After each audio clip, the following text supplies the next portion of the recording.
Once they come in here, they don't run anymore. Over at the Mystique Dog Track in Dubuque, they're closing up shop on their racing season.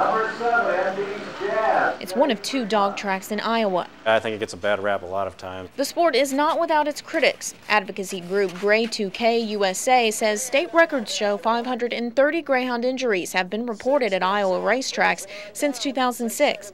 Nearly 100 of these injuries were fatal or required euthanasia, according to the organization.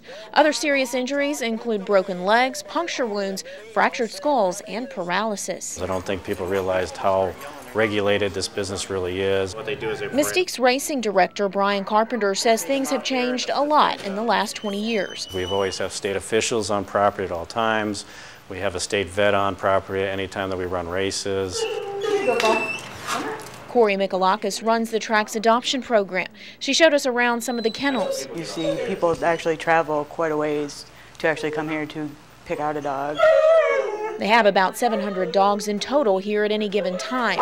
It's a program that's been around for 18 years. When it comes to whether or not a dog is admitted into the program, there's only one stipulation. They have to run their last official race here. A greyhound's racing life typically runs until 4 years old. And when the dog does come to his ending, his time of racing comes to an end, it's good for him to be able to find a place, a loving home and stuff to enjoy. And Michalakis says it's this that makes her job worthwhile. You feel good when they go to a good home.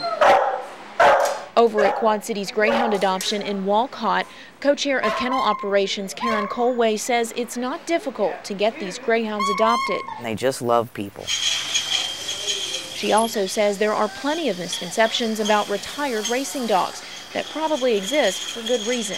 15, 20 years ago, I think the conditions were pretty poor. Ladies and gentlemen, 2 minutes. I think that that's probably true, that they have changed because of it. Rebecca Smith, WQAD, Quad Cities News 8.